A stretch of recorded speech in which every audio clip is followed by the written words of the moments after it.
Bonjour à tous, vous avez du mal à choisir entre les différentes matières pour vos poses d'ongles. Aujourd'hui, je vous fais un comparatif entre le gel et la résine acrylique. Les poses que vous allez voir durant cette vidéo sont des poses, la première de gel pendant que je vais vous parler des avantages et des inconvénients du gel, et quand je vais vous parler des avantages et inconvénients de la résine, vous pourrez voir à ce moment-là une pose résine. Pour retrouver les explications de ces deux poses, vous pouvez tout simplement aller dans la description qui est sous la vidéo, vous retrouverez les liens pour voir ces deux vidéos en pas à pas avec toutes les explications. Donc je vais commencer par vous donner les avantages et inconvénients du gel. Le premier avantage du gel, c'est que l'on peut le travailler longtemps, car tant qu'on ne le met pas sous une lampe UV, il ne va pas durcir, il ne va pas polymériser, ce qui permet d'avoir tout son temps pour le travailler et le placer avant de le mettre sous la lampe. Son deuxième avantage, c'est que l'on peut choisir la texture qui sera plus ou moins fluide.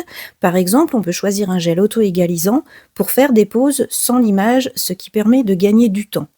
Donc un autre avantage que l'on va trouver aussi avec le gel, ça va être son limage, qui va être plus facile et plus rapide, tout simplement parce que les matières gel sont très souvent un peu moins rigides que tout ce qui va être résine acrylique. La résine acrylique est très solide, donc plus dur à limer, alors que contrairement, le gel, même si on a des gels qui vont être quand même très solides, on va avoir plus de facilité à pouvoir faire le limage, donc moins de douleurs musculaires et articulaires sur le long terme.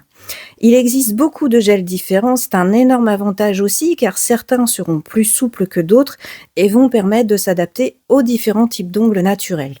Maintenant, passons aux inconvénients du gel. Donc déjà, il a obligatoirement besoin d'une lampe UV pour polymériser.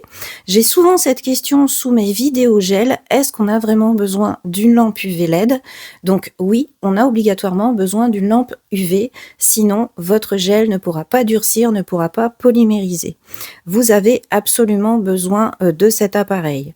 De plus, il faut savoir qu'il faut vraiment bien choisir cette lampe pour que la matière durcisse correctement afin d'éviter les risques d'allergie, car il faut savoir que la majorité des allergies sont provoquées par des matières qui ne sont pas correctement polymérisées. Donc en parlant d'UV, il faut justement faire attention aux UV naturels.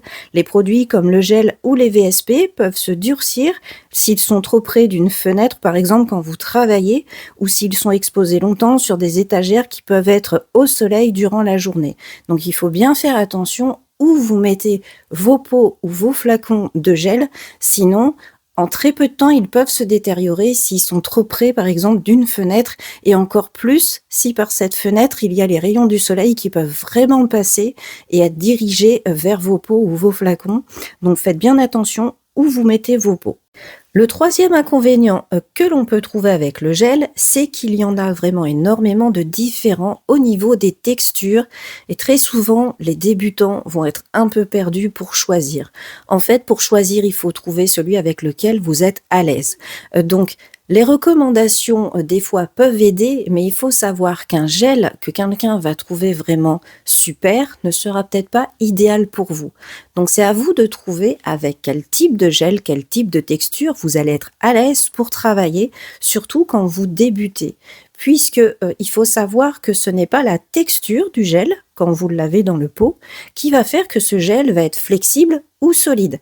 Ce qui fait qu'un gel est flexible ou très solide, très rigide, ça va être sa composition, ça va pas être sa texture.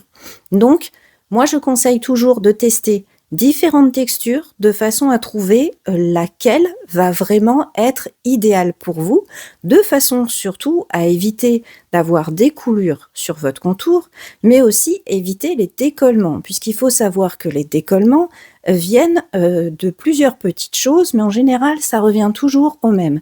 C'est soit un problème de préparation, ou soit un problème de pose de la matière. Ou des fois, on va avoir la matière qui va couler sur le contour au niveau des pots. Forcément, on va avoir des décollements, mais des fois, on ne va pas avoir de coulure, mais on va avoir un peu trop de matière sur le contour. Donc très souvent, il faut savoir que ce surplus de matière, il vient juste d'un problème de texture. Ou par exemple, quand on débute, un gel auto-égalisant, on va se dire c'est plus simple. Mais si le gel est trop fluide, il faut savoir que la matière au niveau, de notre apex va avoir tendance à s'aplatir un petit peu parce que la matière va légèrement se décaler sur chaque parallèle et justement ça va créer un problème puisque la zone des parallèles sera légèrement trop épaisse, ce qui peut favoriser des décollements et il faut savoir que comme justement l'apex se sera légèrement diminué, et bien là, on va avoir un risque en cas de casse que notre zone, eh bien, elle fende littéralement en cas de choc. Donc voilà pourquoi je dis toujours choisissez bien vos gels. Il faut savoir que même dans les gels auto-égalisants, on peut avoir le choix. Il y en a qui vont être plus ou moins fluides, il y en a aussi qui vont être thixotropes, qui vont permettre en fait que la matière, elle évite de bouger une fois qu'on l'aura placée. Donc voilà, lisez bien les descriptions des produits et n'hésitez pas à en tester plusieurs pour trouver celui qui vous convient vraiment à vous. Pour finir, le dernier inconvénient que l'on peut trouver avec le gel, eh bien, c'est sa poussière. La majorité des gels, en fait, quand on lime, crée une poussière qui est quand même fine, voire ultra fine. Donc, il faut vraiment se protéger de la poussière, que ce soit au niveau de votre visage avec un masque ou que ce soit avec un aspirateur. Donc, vous avez maintenant le choix pour les aspirateurs, contrairement à il y a une dizaine d'années. Aujourd'hui, on trouve quand même des aspirateurs qui sont vraiment bien, des petits aspirateurs à 50 € que l'on pose sur le bureau qui peuvent être très efficaces pour les débutants, qui sont suffisants pour débuter. Et ensuite, au fur et à mesure, vous pouvez investir dans un aspirateur qui va être encastrable et beaucoup plus puissant. Donc voilà pour le gel, je vais maintenant passer aux avantages et inconvénients de la résine acrylique. Premier avantage, la résine acrylique n'a pas besoin de lampe UV pour polymériser puisque c'est une matière qui sèche à l'air libre. Donc sans le vouloir, elle a un deuxième avantage puisque justement elle ne va pas craindre la lumière des UV naturels. Vous pouvez travailler près d'une fenêtre, il n'y a donc aucun risque. Un autre gros avantage de la résine acrylique, c'est que c'est une matière qui est vraiment très solide au choc. Donc moi personnellement, je m'en sers très souvent pour les ongles rongés ou pour faire des extensions sur des clientes qui ont des métiers vraiment très manuels où le bout des doigts est très sollicité de façon à éviter qu'elles aient justement de la casse. J'hésite pas du tout à utiliser la résine acrylique. Donc maintenant, on peut aussi trouver dans les avantages le fait que de nos jours, on a différents types de monomères. Avant, on avait du mal à trouver ce type de monomère. Aujourd'hui, on en a qui vont avoir des séchages lents, moyens ou rapides. Donc ça va être plus facile de trouver un produit qui va arriver à sécher plus ou moins lentement, selon par exemple si on débute ou si on est expérimenté. Parlons maintenant de la poussière de la résine acrylique. Donc je la mets dans les avantages tout simplement parce que je trouve la poussière de la pose résine acrylique moins fine. En fait, les particules de poussière ont tendance plutôt à tomber plutôt qu'à voler un petit peu partout. Donc il faut quand même se protéger, que ce soit avec un masque ou que ce soit avec un aspirateur. Mais voilà, on va dire que je trouve que les poussières sont beaucoup moins volatiles. Donc pour les personnes qui seraient sensibles au niveau de la poussière, ça peut être vu comme un avantage justement. Donc je passe maintenant aux inconvénients de la résine acrylique. Donc pour commencer, eh bien, on a le séchage qui peut être plus long en hiver, ou à l'inverse, beaucoup plus rapide en été, car la température et le taux ambiant d'humidité peuvent être un facteur qui vont avoir un impact sur le temps de séchage. D'ailleurs, en parlant du séchage, on a beaucoup de débutants qui ont du mal à gérer la matière, car lorsqu'on commence à travailler, la matière, elle polymérise tout de suite, elle commence tout de suite à durcir, même si on ne s'en rend pas compte. Elle durcit, donc il ne faut pas perdre de temps pour la placer correctement. Voilà pourquoi, pour les débutants, la résine acrylique peut être vue comme quelque chose de difficile.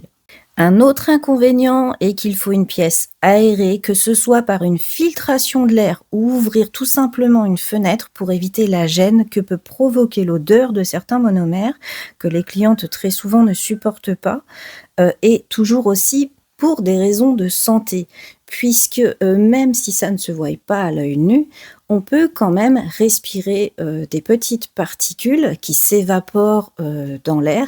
Donc il faut avoir une pièce aérée, quand on utilise de la résine acrylique ou une filtration de l'air qui va être adaptée. Donc personnellement, je ne fais pas de pose résine acrylique dans la même pièce que ma cabine esthétique ou pose gel et VSP, justement pour éviter tous ces soucis et éviter aussi que cette odeur que les clientes peuvent trouver dérangeante ne dérange pas justement celles qui vont venir pour des prestations esthétiques, des prestations de soins ou des prestations de gel, mais qui sont gênées par ces odeurs. Voilà, en fait, j'ai 2 pièces différentes de façon à éviter de gêner les personnes qui viennent pour du soin ou qui ne supportent pas l'odeur du monomère.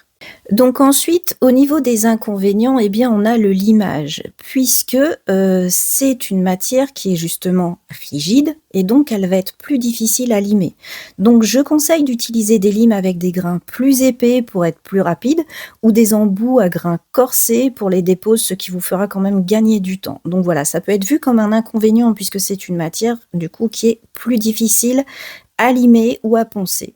Cependant, comme je vous l'ai dit, je trouve la poussière moins fine et donc moins volatile. Donc, on a un avantage et un inconvénient par rapport au limage et la poussière. Donc j'ai fait le tour des avantages et inconvénients de ces 2 matières. Personnellement, bon, j'utilise les 2 en profitant des avantages de chaque matière. Par exemple, je vais choisir plus facilement la résine acrylique pour une pose d'ongles rongés ou une reconstruction, mais aussi sur des ongles difficiles qui ont du mal à tenir du gel, par exemple. Alors que je choisirais plutôt du gel si je cherche de la flexibilité, mais aussi par confort pour les clientes et leur éviter l'odeur du monomère tout simplement. Voilà pour cette vidéo, j'espère qu'elle vous aura un petit peu guidé pour voir la différence entre ces 2 matières, vous permettre de choisir entre gel ou résine acrylique, ou même pourquoi pas les 2 si les 2 peuvent vous être utiles. Si vous avez des questions, n'hésitez pas comme toujours à les poser en commentaire, j'y répondrai dès que possible. Vous pouvez faire aussi juste un petit coucou, ça fait toujours plaisir. Pour me soutenir, pensez à liker, partager et n'hésitez pas à vous abonner pour suivre mes prochaines vidéos. Je vous souhaite à tous une très bonne journée et je vous dis à bientôt pour une nouvelle vidéo. Au revoir.